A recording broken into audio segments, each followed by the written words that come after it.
Hello, it's me, Vicky, again. Thank you for watching my channel.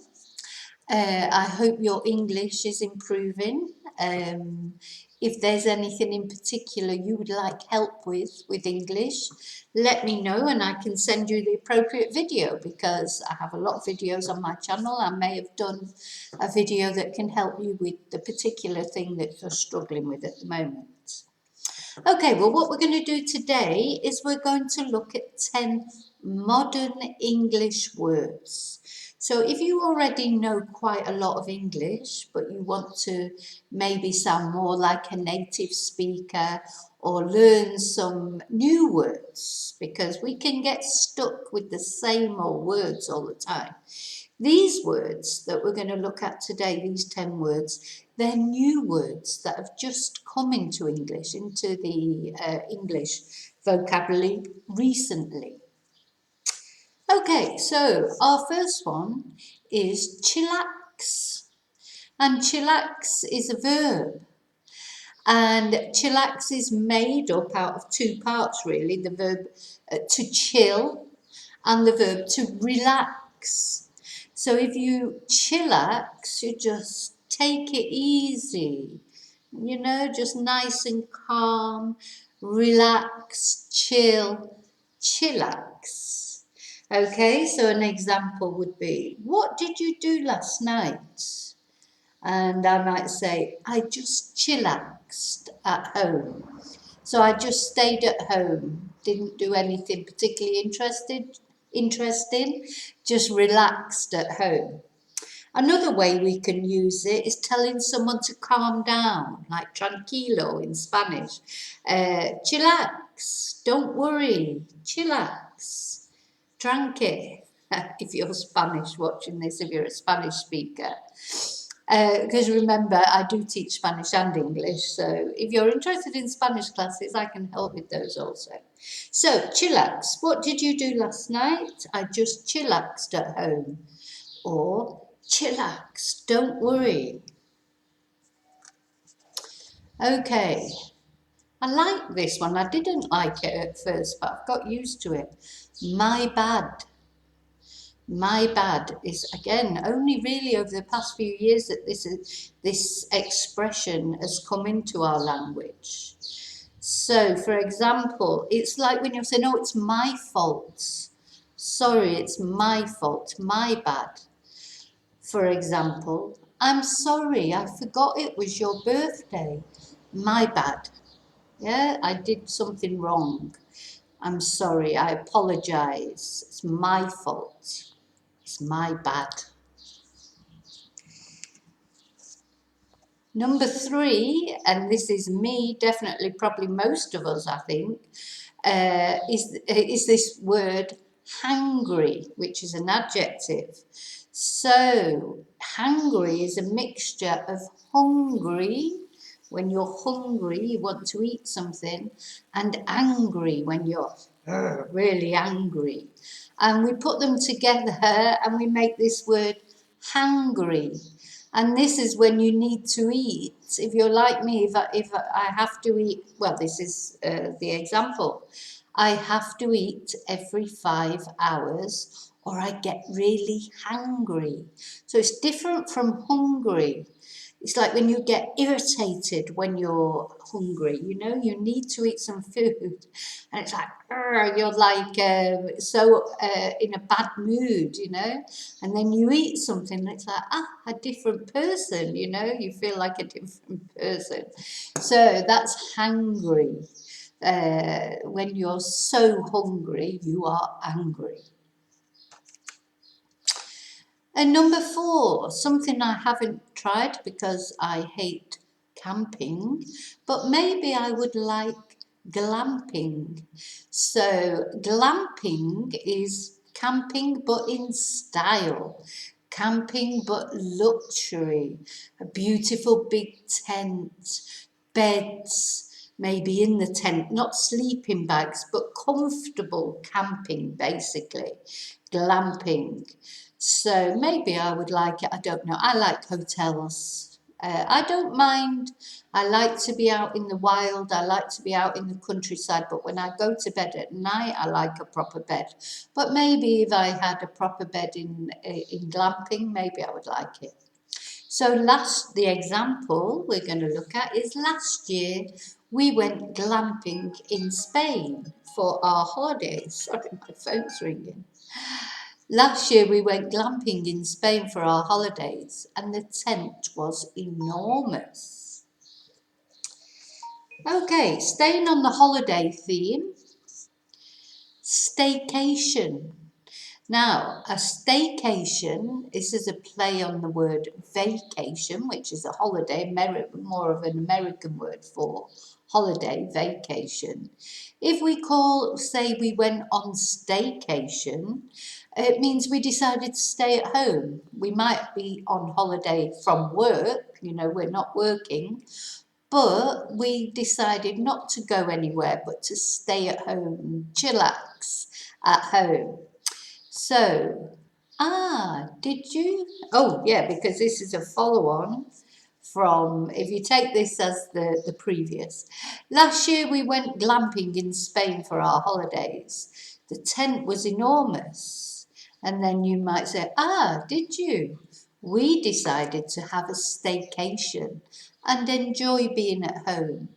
Now, I don't know about you, but even though I work at home, I love a staycation because it's nice, isn't it, to enjoy your house? It's nice to go on holiday. Of course it is. But it's always a lot of preparation. And then when you come back off holiday, you've got a lot of washing, a lot of cleaning.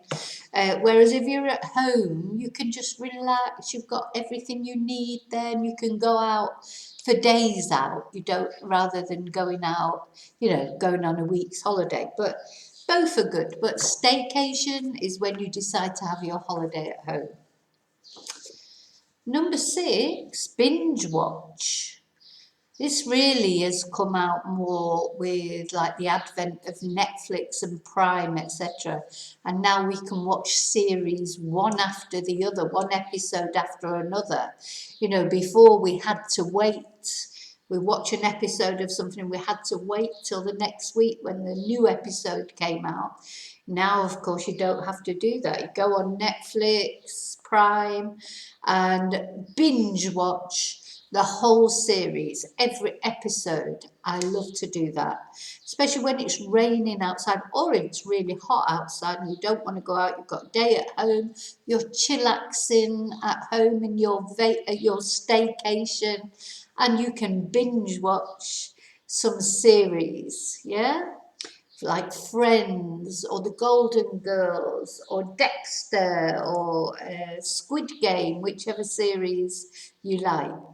So, an example sentence, I am a binge watcher. If there's a good series on Netflix, I have to watch it all in one day. This is true, I've done this before. Another little expression, obvs. Obvs. Obvs is short for obviously. Now we send a lot of messages and texts, and a lot of things have become shorter. So the full word is obviously. But of course, when we're writing a text, we don't want to write all those letters, so we just say obvs. And now it's started off with text, but now people actually say it as well in the language. So it was obvs that he had made a big mistake. Now then, number 8, freegan. This is an interesting word. It's like vegan, where people don't eat meat. A freegan is someone who never pays for anything, never buys anything. They try to recycle everything, even to the point of taking things out of bins, maybe even eating food that somebody else has left behind. I'm sorry, this is just, I don't like this thing. But anyway, freaking, I can see the point with the recycling. It's good to recycle. And we have another expression, upcycle, whereas, if you have an old table or an old chair, you paint it and upcycle it, make it look nice again. That's fine. But freegans are extreme. So an example would be, Karen never pays for anything. She recycles things, even from the rubbish. She likes to be a freegan. Do you know any freegans? Maybe you are a freegan. Let me know in comments. Okay, and number 9, cringe. This is it. This actually, I don't personally think this is that new a word. I've been saying this word for a long time, but maybe not in in some parts of Britain it was a new word. Cringe. We cringed with embarrassment when our parents turned up at the party. So when you cringe, it's like, oh, it's so embarrassing. Like something, maybe you say the wrong thing, or maybe somebody does something ridiculous, and you cringe. It's like, oh, you can't think about it, look at it. Yeah, that's cringe, a good word. It's a verb. And this word, gaslight, this comes from quite an old film, but it seems to be universally used now. In Britain, don't like to get political really, but well, I do actually like getting political. You know, the time this video goes out, the government we've got is so awful. They're really good at this, gaslighting people. When you gaslight someone, it means you make them doubt their own reality.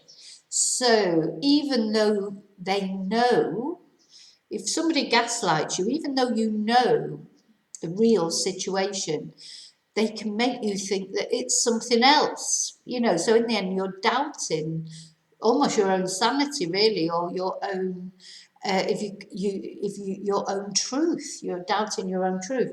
That is gaslighting. The government, so true at the moment, the government is always gaslighting the public. Lies, lies, and more lies.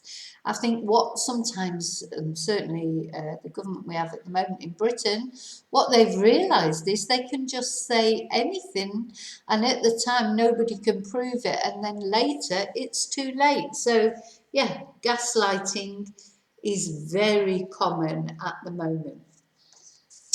Okay, so did you know any of those words already, or are they all new words? Let's just have a quick look at them.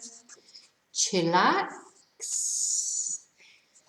my bad,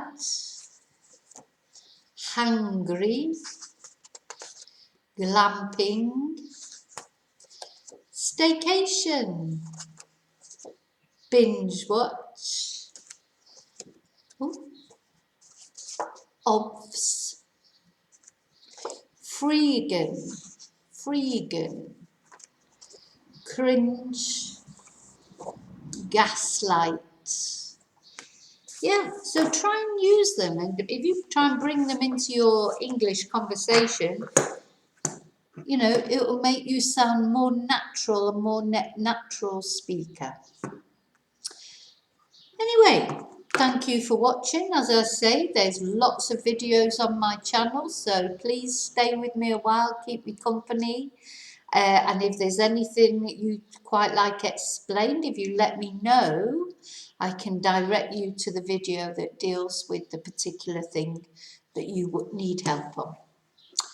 Okay, thank you. So as always, I'll see you very soon in the next video. And until then, may your God go with you.